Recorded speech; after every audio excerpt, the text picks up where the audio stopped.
کہ اسرائیل امریکہ کی ناجائز اولاد ہے، تو پھر تو تمہیں ہضم کر لینا چاہیے نا، پھر تو لبرل کو بھی ہضم ہونا چاہیے نا کہ قائد اعظم نے کہا ہے، اور اس ناجائز بچے کو تم نے اتنی طاقتیں دے دی کہ وہ مسلمانوں کے قبلہ اول میں نماز پڑھنے والوں کو بھی نہ بخشے۔ کہاں گئی تمہاری وہ انسانی حقوق کی بڑی بڑی تنظیمیں، کدھر گئی؟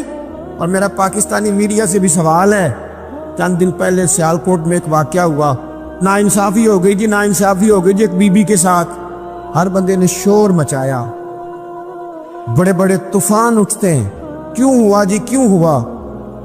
تو مسجد اقصیٰ کی توہین ہو گئی تو پھر طوفان کیوں نہیں اٹھا؟ ٹاک شو کیوں نہیں ہوئے؟ بحثیں کیوں نہیں ہوئی؟ میں اس موم بتی مافیا کا کیا کروں؟ ان لبرل لوگوں کا کیا کروں؟ ان کے سپورٹروں ووٹروں کا کیا کروں؟ ان سیاسی جماعتوں کے کارکنوں کو کیا انعام دوں کہ جو ان فضول بحثوں میں تو وقت ضائع کرتے ہیں، اور وہ مسجد اقصیٰ جس کے بارے میں میرے نبی پاک صلی اللہ علیہ وسلم سے ایک صحابیہ نے پوچھا تھا، یا رسول اللہ مسجد اقصیٰ میں نماز پڑھنا کتنا کو بہتر ہے باقی نمازوں کے مقابلے میں؟ تو حضور نے فرمایا 1000 گنا بہتر ہے۔ بی بی عرض کرنے لگی، سونیا میں جا تو نہیں سکتی، دل بڑا کرتا ہے۔ حضور نے فرمایا جا نہیں سکتی تو وہاں تیل ہی بھجوا دے، جس میں حاضری لگوانے کی حضور بات کریں جس مسجد میں۔ اور نبی پاک علیہ السلام نے فرمایا خاص کر کے سفر کرنا ہوا تو 3 مسجدوں کے لیے کرنا، ایک مسجد حرام بیت اللہ کے لیے، ایک مسجد نبی کے لیے، اور تیسرا مسجد اقصیٰ کی۔ ایک بات بڑی ضروری ہے، وہ میں نے آپ سے ضرور کرنی ہے۔ ایک آیت ہے قرآن پاک کی سورۃ بقرہ پہلا سپارہ آیت نمبر 120۔ اللہ تعالیٰ نے ایک حد بیان کر دی، فرمایا وَلَن تَرْضَىٰ عَنْكَ الْيَهُودُ وَلَا النَّصَارَىٰ حَتَّىٰ تَتَّبِعَ مِلَّتَهُمْ۔ فرمایا یہ یہودی اور عیسائی تم سے ہرگز راضی نہیں ہوں گے۔ یہ قرآن ہے، اور سادہ ترجمہ تفسیر کی بھی ضرورت نہیں۔ یہ معاہدے کر لیں، محبت کے وعدے کر لیں، یہ تم سے راضی نہیں ہوں گے۔ کب راضی ہوں گے؟ حتی تتبع ملتہم، یہاں تک کہ تم ان کے دین کی پیروی کرنے لگ جاؤ۔ میرا جب پہلی دفعہ پاسپورٹ بنا تو میں نے سارا پڑھا، کتابیں پڑھنے کا شوق تھا شروع سے۔ اس کے ہر صفحے پہ لکھا ہے کہ سوائے اسرائیل کے، یعنی آپ پوری دنیا میں یہ سبز ہلالی پاسپورٹ لے کے جا سکتے ہیں، خبردار اسرائیل آپ یہ پاسپورٹ لے کے نہیں جا سکتے۔ یعنی اتنی نفرت کسی ملک سے کہ اس پر لکھ کے چھاپ دیا ہر صفحے پر کہ یہ پاسپورٹ سوائے اسرائیل کے ہر ملک کے لیے کارآمد ہے۔ میرا سوال ہے عرب کے ان لیڈروں سے جنہوں نے اسرائیل کے ساتھ معاہدہ کیا، مجھے بتاؤ تمہیں فلسطین کی بیٹیاں بھول گئی نا ساری کی ساری؟ تمہیں وہ ماں بھول گئی نا جو مسجد اقصیٰ کے دروازے پہ کھڑی ہو کے چیخیں مارتی تھی اور کہتی تھی کوئی علی کو خبر کرو کہ میری بچیاں قید میں؟ اور بھول گئی؟ تمہیں وہ بہن بھول گئی نا جس پر شراب کی بوتل انڈیڑتے تھے اسرائیل کے فوجی؟ وہ آپ کو ابھی بھی ویڈیو مل جائے گی، وہ انڈیلتے تھے شراب کی بوتلوں سے، پکڑتے تھے، دست درازی کرتے تھے، اور وہ بیٹی کہتی تھی یا رحمت للعالم۔ بھول گیا تمہیں وہ سارا کچھ؟ تم نے 1 منٹ لگایا اور تم معاہدہ کس سے کروا رہے ہو؟ امریکہ کے صدر سے؟ اتنا ظلم کیا تم نے، اتنا قاتل کے ساتھ معاہدہ؟ کیا سمجھتے ہو فلسطین والوں کا کوئی والی وارث نہیں؟ سنو، میرے رسول کریم صلی اللہ علیہ وسلم نے فرمایا میرا کوئی مالدار امتی دنیا سے چلا جائے، پیسے جائیدادیں چھوڑ کے جائے تو اس کی اولاد میں بانٹ دینا، لیکن اگر اس کے ذمہ قرضہ ہو تو میرے پاس آ جانا، میں اپنے امتی کا قرض ادا کروں گا۔ جس کا کوئی وارث نہیں ہوتا، مدینے والا اس کا وارث ہوتا ہے، میں قرض دوں گا اپنے امتی کا۔ کیا سمجھتے ہو فلسطینی لاوارث ہے؟ صبح قیامت نبی پاک تم سے سوال کریں گے، تمہیں اللہ کے حضور حاضری دینی ہے۔ کیوں نہیں صلح کرتا اسرائیل فلسطین کے ساتھ؟ لبنان کے ساتھ دوستی کیوں نہیں کرتا؟ شام سارا کٹ گیا اسرائیل کی وجہ سے، اور آج تمہیں خیال آیا ان کے ساتھ معاہدہ کرنے کا؟ ہمیں سبق پڑھاتے ہو خدا سے ڈرو، اور پھر اقبال کہتے ہیں مسلمانوں سے مایوس نہ ہونا، حکمرانوں سے زیادہ امیدیں بھی نہ لگانا۔ وہ جو چھوٹے چھوٹے لوگ نکلے تھے نا صحرا سے، بظاہر غریب تھے، بظاہر ان کے پاس مال نہیں تھا، وہ خالد بن ولید جیسے، وہ سعد بن ابی وقاص جیسے، بظاہر ان کے پاس زیادہ اسلحہ نہیں تھا۔ اقبال کہنے لگے مایوس نہ ہونا، یہ نہیں کہنا بن کچھ نہیں سکتا، فرمانے لگے رات میں نے سنا ہے فرشتے آپس میں باتیں کر رہے۔ واہ اقبال، تیرا بھی انداز کتنا نرالا ہے۔ کہنے لگے رات فرشتے آپس میں باتیں کر رہے تھے، میں نے سن لی ہیں۔ بھلا وہ کیا کہہ رہے تھے؟